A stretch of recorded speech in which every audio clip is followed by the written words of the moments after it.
Hi, I'm Jeff Altman, the Big Game Hunter, and welcome to another video talking about mistakes job hunters make with their resume.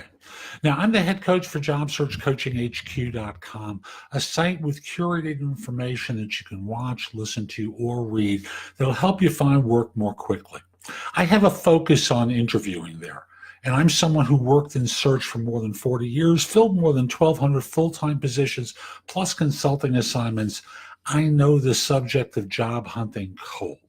And if you are interested in my coaching you throughout your search or getting advice or what have you, what you do is you start off by connecting with me on LinkedIn at linkedin.com/IN/the Big Game Hunter.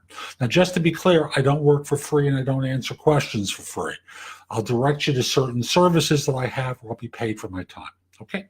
So people make mistakes galore with their resume. And I've evaluated, at least as far as I was able to quantify, 775,000 resumes or so over the course of my career. And I know there were more, but I was able to quantify that many. So here are some of the basic things that people do wrong that just hurt their canvassing. And the first thing, of course, is typos and grammatical errors.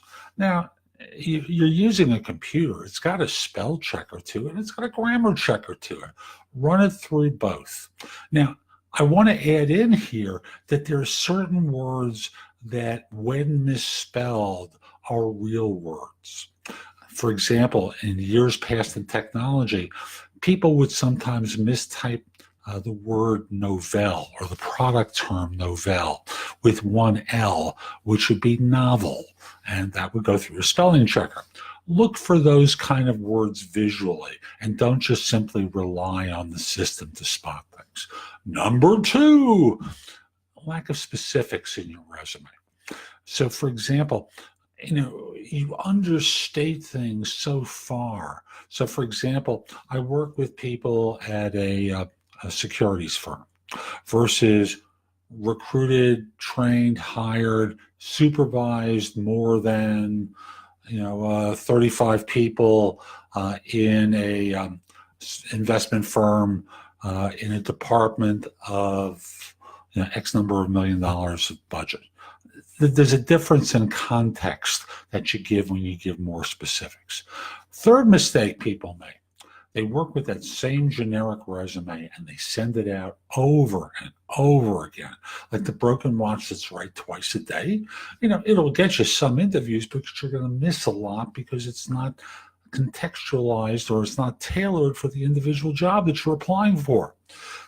Your work here and your work at the next job are going to be different.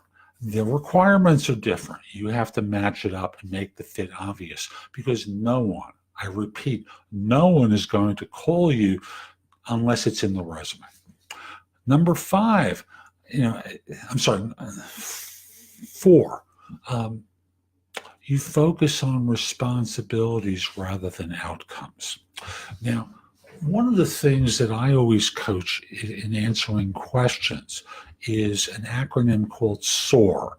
Now, if you're a staff person, STAR, situation, task, action, result, works very well. If you're a senior person, SOAR, situation, objective, action, result, works better. So you don't want to necessarily say that you attended meetings or you did this or that. You want to talk about outcomes from the work that you did and communicate that. Next thing, going into too much detail about something that's unimportant. I would see a lot of resumes where people focused on things that they did 15 years ago and give them more space than work that they did more recently. So, for example, a person may have been enrolled for 7 years and they had 5 lines of information, but they spent 15 lines on things that they did 15 years ago. What's wrong with this picture? Do you want to get hired based upon the things that you did 15 years ago or the more recent work? Well, they're going to focus on the more recent work. It's really that simple. Next thing, people have summaries that are useless.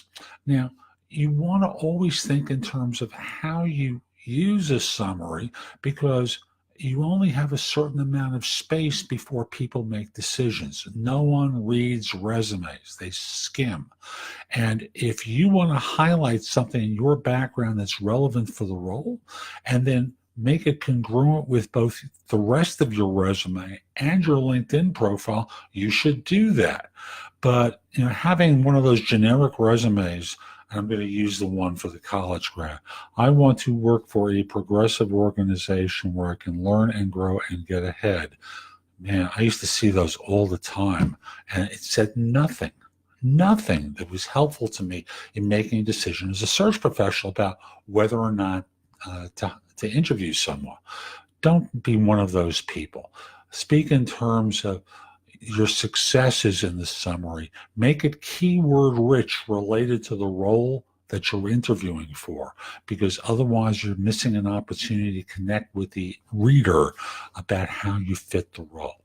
Next thing, no action verbs. Responsible for is a little too passive. What you did, the outcome. So, for example, developed or increased or remedied or resolved are words that have an action associated with it. So if you increased sales by 15% year over year, that's a lot better than participating in a sales increase or responsible for increasing sales. One is a passive thing, one is clear and talks in terms of outcome and is action oriented. Next thing people forget to do, metrics. What's the measure of your success? It's always in terms of money or percentages. So if you can speak in terms of money generated, money, increased sales, or money saved, or if you're in a role that's not appropriate, percentage difference between you and your counterparts in the group. So I'll use the call center example I tend to use. Handle 32% more call center activity than the norm within our organization. Think in terms of percentages. And for you senior professionals, I want to remind you, if you're with a public corporation in a leadership role, you have to be careful with numbers because you always have to be concerned about revealing proprietary information. Next thing people do wrong, this is my next to last one, the resume is just way too busy.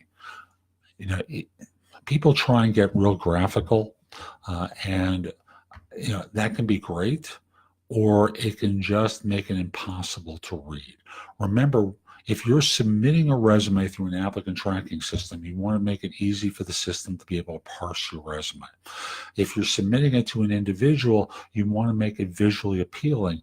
And the easiest way to do that is put it up on the screen and look away for a second and then look at the resume and where's the first place that your eye falls to. And is that something that you want them to see first?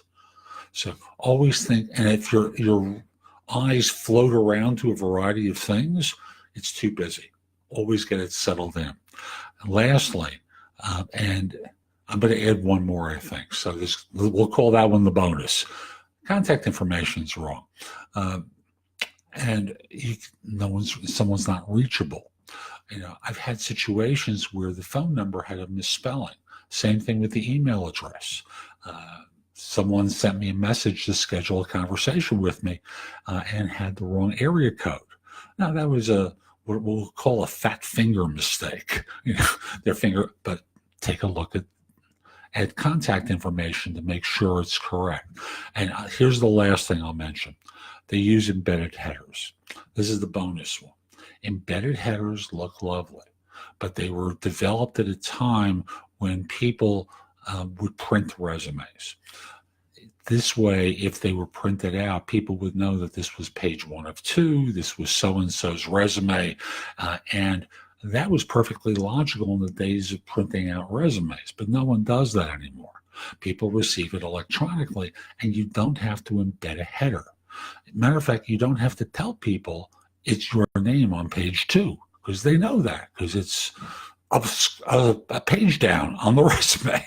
So stop with the embedded headers. And I hope you found this helpful. Again, if you're interested in my coaching you, reach out to me through LinkedIn at linkedin.com/IN/the big game hunter. Mention that you saw the video because I just like knowing I'm helping some people. And once we're connected, send me a note that you're interested in my coaching you.